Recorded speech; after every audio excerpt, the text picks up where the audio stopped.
Hello traders, welcome to traders legacy. स्वागत है आप सभी को मेरे ट्रेडिंग चैनल पे। मैं वापस आ चुका हूँ एक और लर्निंग वीडियो लेकर, जिसका टॉपिक होने वाला है correlation between pairs like USD JPY and odd USD.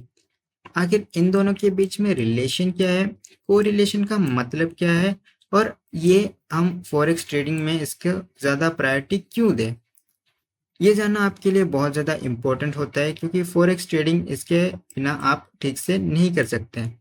Okay, तो आज की इस वीडियो में मैं इसे पूरा डिटेल डिस्कस करने वाला हूँ। तो इसे जानने से पहले आपको ज़रा बता दूँ, आप जब भी ट्रेड करते हैं, आपने एक चीज़ नोटिस करी होगी, जब जब आप डॉलर के पेयर्स लाइक यूएसडी जेपीआई हो गया, ठीक है, यूएसडी जेपीआई हो गया, यूएसडी कैड हो गया, या फिर यूएसडी सीएचएफ हो गया, डॉलर के साथ जो ट्रेड करते हैं, जब भी प्राइस इंक्रीज होता है डॉलर के, वहीं हमें क्या देखने को मिलता है, और यूएसडी यूरो यूएसडी जैसे पेयर्स जो अगेंस्ट ट्रेड करते हैं डॉलर के, वो नीचे गिर रहे होते हैं। बट इन सेम केस जब हम यूरो नीचे गिर रहा होता है, अगर हम जीबीपी को देखें, ओके, जीबीपी देखें, ऑस्ट्रेलियन डॉलर को देखें, तो वो भी नीचे गिर रहा होता है। यानी कि इन दोनों के बीच में सिमिलर प्राइस एक्शन देखने को मिलता है, बट इन दोनों के बीच पे हमें इम्पल्सिव प्राइस एक्शन देखने को मिलता है। तो ये ऐसा क्यों होता है? ओके, ये ऐसा क्यों होता है? आपके दिमाग में भी ये बहुत सारे सवाल चल रहे होंगे, तो उन सारे डाउट्स को आज के इस वीडियो में मैं क्लियर करने वाला हूँ। सो मेक श्योर वीडियो को आखिर तक देखना, बिना कोई स्किप करे। अगर चैनल पे न्यू हो तो प्लीज़ सब्सक्राइब कर देना, इस वीडियो पे एक लाइक कर देना, और एक प्यारा सा कमेंट कर देना, जिससे मुझे मोटिवेशन मिलेगी नेक्स्ट वीडियो बनाने के लिए। तो चलिए समझते हैं आखिर ये इस तरह से मूव क्यों करता है। जिनको पता नहीं है, वर्ल्ड में जैसे चाइना हो गया, जापान हो गया, सऊदी अरब हो गया, न्यूजीलैंड हो गया, उनको ट्रेड करने के लिए, यानी बिजनेस करने के लिए, उनको डॉलर को एक्सेप्ट करना पड़ता है। यानी कि जब भी सऊदी अरब को किसी दूसरे कंट्री को तेल बेचना होता है, तो वो डायरेक्टली उसे बेच नहीं सकता, उसकी करेंसी को एक्सेप्ट नहीं कर सकता।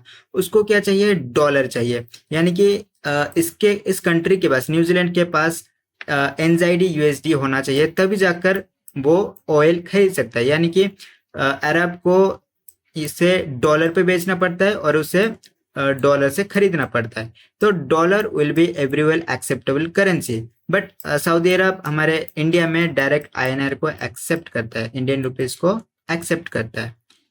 तो इससे क्या होता है, डॉलर की वैल्यू इंक्रीज होती है, डॉलर का डिमांड बढ़ता है, और जब जब किसी करेंसी की डिमांड इंक्रीज होती है, वहीं उसकी जो कंट्री रहती है, उसकी इकोनॉमिक में भी बहुत ज़्यादा एनहांस देखने को मिलता है। यानी कि जब जब डॉलर की डिमांड बढ़ेगी, वहीं हमें यूनाइटेड स्टेट ऑफ अमेरिका का जो इकोनॉमिक है, वो और भी ज़्यादा स्ट्रॉन्ग होते हुए देखने को मिलेगा।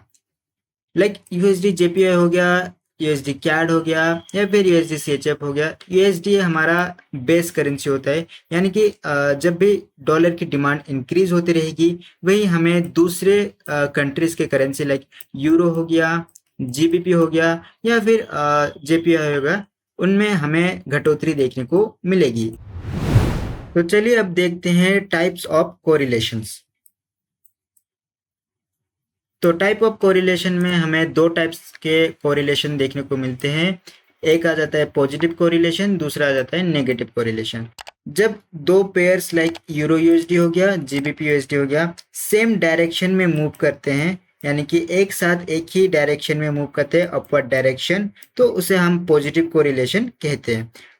वही हम जब दो पेयर्स यूरो यूएसडी हो गया और यूएसडी सीएचएफ हो गया, दोनों अलग अलग डायरेक्शन में मूव करते हैं, यानी कि जब यूरो ऊपर जा रहा होता है और सीएचएफ वहीं नीचे आ रहा होता है, और वहीं अगर सीएचएफ ऊपर जा रहा होता है, वहीं हमारा डॉलर नीचे आ रहा होता है। यानी कि इम्पल्सिव मूव करते हैं, इसे हम कह सकते हैं नेगेटिव कोरिलेशन। चलिए अब इन्हें एक एग्जाम्पल के थ्रू समझते हैं। सबसे पहले अपना आ गया euro USD and GBP USD. ये पेयर सबसे पहले क्यों? Because Europe and United kingdom में बहुत ही ज़्यादा क्लोज इकोनॉमिक टाइज देखने को मिलते हैं, यानी कि दोनों कंट्रीज में बहुत ही ज़्यादा संबंध अच्छे देखने को मिलते हैं, यानी कि आपसी ट्रेड में ये दोनों डॉलर का इस्तेमाल नहीं करते हैं, तो ये दोनों सिमिलर मूव करते हुए देखने को मिलते हैं। सेकंड आ जाता है अपना USD JPY and GBP JPY. United Kingdom एक बहुमूल्य देश है जो जापान जैसे कंट्रीज में डायरेक्ट डील करते हैं, डायरेक्ट ट्रेड करते हैं, तो उनको भी डॉलर की जरूरत ज्यादा नहीं पड़ती, तो यहाँ पर ये दोनों पेयर्स भी सिमिलर मूव करते हैं। नेक्स्ट आ जाता है अपना ऑडीएसडी एंड एनजाईडी। ओके, दोनों डॉलर्स के अगेंस्ट ट्रेड करते हैं बट सिमिलर मूव करते हैं, so this are the positive correlations. And the आखिरी आ जाता है अपना यूएसडी कैड। यूएसडी सीएचएफ के साथ करता है, या फिर आप यूएस ऑयल भी ले सकते हैं। यूएसडी कैड अदर पेयर्स से थोड़ा सा अलग काम करता है, बट यूएस ऑयल और सीएचएफ के सिमिलर मूव करता है, so this is a positive correlation. Okay, तो चलिए अब नेगेटिव कोरिलेशन को देखते हैं। तो सबसे पहले हमें देखने को मिलता है AUD USD and USD JPY. Past historical data के अकॉर्डिंग ये हमेशा से ऑपोजिट रिएक्ट करते हुए आ रहे हैं, यानी कि ये दोनों के दोनों पेयर्स नेगेटिव कोरिलेशन है 75%।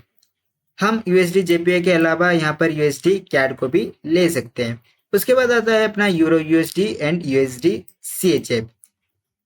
ये दोनों सबसे पहले ये जब डॉलर के साथ लिंक नहीं था तो ये सिमिलर मूव करते थे, बट जब से यहाँ पर डॉलर को यहाँ पर जोड़ दिया गया है, ये पेयर्स अब नेगेटिवली मूव करते हैं, ये दोनों इनवर्स मूव करते हैं, तो ये दोनों हम कह सकते हैं कि ये दोनों नेगेटिव कोरिलेशन है। वही हमें जीबीपी यूएसडी और यूएसडी सीएचएफ में भी एग्जैक्ट वही चीज देखने को मिलता है। देन अपना आखिरी आ जाता है यूएसडी कैड एंड गोल्ड। जैसे कि जानते ही होंगे आप, ग्लोबल क्राइसिस हो गया, वॉर सिचुएशन में हो गया, डॉलर की वैल्यू जब गिरती है वहीं हमें गोल्ड की वैल्यू में बहुत ज़्यादा बढ़ोतरी देखने को मिलती है, यानी कि गोल्ड का डिमांड हो गया, सिल्वर का डिमांड हो गया, हमें बहुत ज़्यादा देखने को मिलता है। वहीं अगर इंडेक्सेस की बात करें, इंडेक्सेस भी जब गिरते हैं वहीं हमें गोल्ड को भी ट्रेड करने को मिलता है।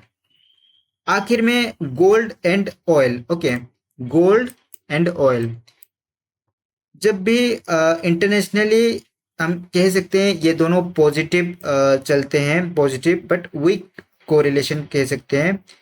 पर सम सिनेरियोस, अगर कोई ग्लोबल वॉर हो गया, जैसे कि डॉलर के अगेंस्ट में, ओके, डॉलर के अगेंस्ट पे कोई सिचुएशन आ गई, तो उस टाइम पे हम कह सकते हैं ऑयल नीचे गिरता है और गोल्ड वहां से पंप लेता है। ओके, होपफुली गाइस आपको सब कुछ समझ में आ गया होगा। अगर समझ में नहीं आया है तो वीडियो को वापस से रिपीट करके देखो, और थोड़ी सी भी वीडियो इंफॉर्मेटिव अच्छी लगी हो तो अपने फ्रेंड के साथ शेयर कर दो। Make sure to like, subscribe and comment, जिससे मुझे मोटिवेशन मिलेगी नेक्स्ट वीडियो बनाने में। तो आज के लिए बस इतना ही, फिर मिलते हैं अगले वीडियो पे। Bye bye, take care.